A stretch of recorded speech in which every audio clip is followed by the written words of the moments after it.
Why is it that even with so much access to information, many people remain so vulnerable to absurd ideas and decisions? Could it simply be a lack of knowledge? Or is there something deeper hidden behind this behavior that, at first glance, looks irrational?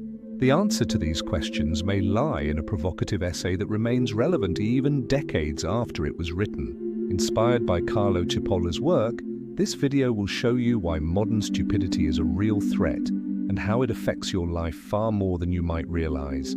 If this topic caught your attention, it's worth reading the full essay. I'll leave the book link in the description and pinned comment. Cipolla was an economic historian and professor at the University of Berkeley, California, who, in the 1970s, dedicated himself to studying and classifying different kinds of human foolishness. He believed that most of us overlook the massive destruction caused by stupidity. According to him, we easily recognize the effects of evil, corruption, and greed, but we often ignore the damage produced by human stupidity. All of us have already come across stupidity, whether in daily life, in politics, or on social media. You've probably met someone who passionately defends a political leader or a public figure, no matter how incoherent their statements or how misguided their decisions may be. We've all seen these devoted followers who keep idolizing their heroes despite glaring failures in logic and judgment. Cipolla wrote his essay precisely to shed light on this blind spot. The following pages, in truth, are the result of an effort to detect, understand, and maybe even neutralize one of the darkest and most powerful forces that obstruct human progress and collective well-being. To build his theory, Cipolla divided people into 4 groups based on the impact of their actions on themselves and on others. First is the category of the helpless, those whose actions create loss for themselves but benefit someone else. The second is the bandit, individuals whose actions bring them personal gain while causing harm to others. The third category is the intelligent, people who act in ways that produce gains both for themselves and for others. And finally, there is the category of the stupid. It was this last group, the stupid ones, that intrigued Cipolla the most. Driven by an innate tendency to make senseless choices, they often damage their own interests while also harming others. And this very tendency threatens, confuses, and destabilizes any society. In his essay, originally published in 1976, Cipolla presented 5 basic laws of human stupidity. The first of them states, always and inevitably, everyone underestimates the number of stupid individuals in circulation. The German physicist Albert Einstein, in a conversation with psychiatrist Fritz Perls, once remarked, "Two things are infinite, the universe and human stupidity. And I'm not sure about the universe. Not only do we underestimate the number of stupid people in society at large, but also within our own social circles." And, as Cipolla warned, this is a dangerous illusion. Large portions of the population are ready to think and act stupidly, and they often do so. The second basic law declares that the probability of someone being stupid is completely independent of any other personal trait. Being wealthy, attractive, educated, or influential does not shield anyone from stupidity. Stupidity, Cipolla argued, has nothing to do with nationality, social class, income, or education. It is a constant found in every group. As he put it himself, whether you live among secluded monks or among Polynesian hunters, you will always encounter the same proportion of stupid people. In short, there's no escape from the effects of stupidity. The third law highlights the irrational and unpredictable nature of this phenomenon. A stupid person is someone who causes harm to others without gaining anything, and sometimes even hurting themselves in the process. Of course, all of us may oscillate between categories. At times we act helpless, at times selfish, and at other moments intelligently. But the stupid are different. They destroy instinctively without any personal advantage. Cipolla even identified the super stupid, those who not only harm others without benefit, but deliberately damage themselves while dragging others down too.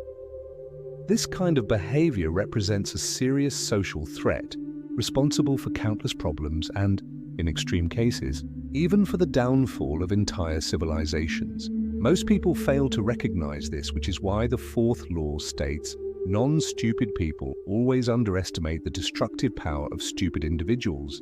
We constantly forget that in any situation, dealing with them or aligning with them inevitably results in harm.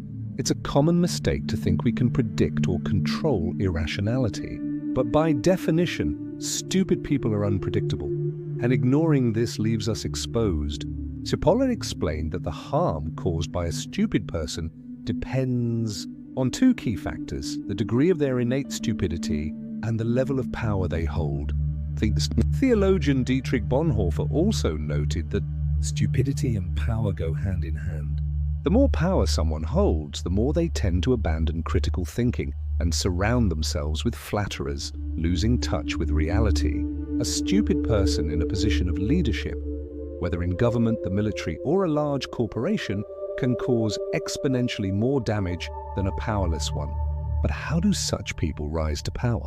According to Cipolla, in older societies, systems of class, caste, and religion fueled this process.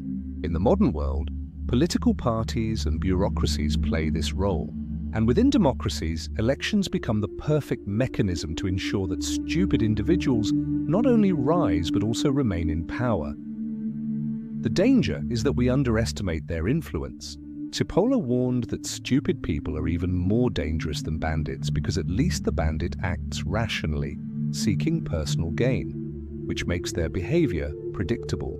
The stupid, however, act without reason, without plan, without benefit, and that makes it impossible to anticipate or defend against them. This leads to the fifth and final law.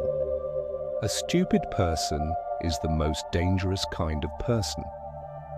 These individuals cause gratuitous harm, impoverish societies, ruin lives, and when they reach positions of influence, they amplify destruction on a national and even global scale.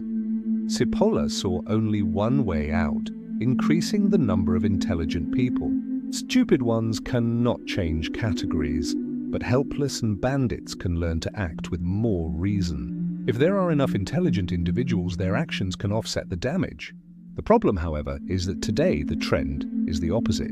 Paternalistic governments encourage passivity, strengthening helplessness. At the same time, the obsession with wealth and status promotes a bandit mentality where people sacrifice ethics and values for personal gain. Without a solid base of intelligent individuals to balance the system, the result is inevitable: social decay and collapse. As Cipolla warned, in declining societies, the proportion of stupid people remains the same, but the number of bandits with traces of stupidity among the powerful grows, as does the number of helpless among the masses. This imbalance guarantees the destructive power of stupidity and pushes nations into decline. Still, Cipolla left a thread of hope. Though the stupid are many, the lucid are the majority. If they remain vigilant and act early, they can curb the spread of absurd ideas and mitigate the damage. Recognizing stupidity is not just an intellectual curiosity, it's a matter of collective survival. By cultivating a culture of critical thinking, empathy, and rationality, we can limit the space stupidity occupies, even if we can never eliminate it completely.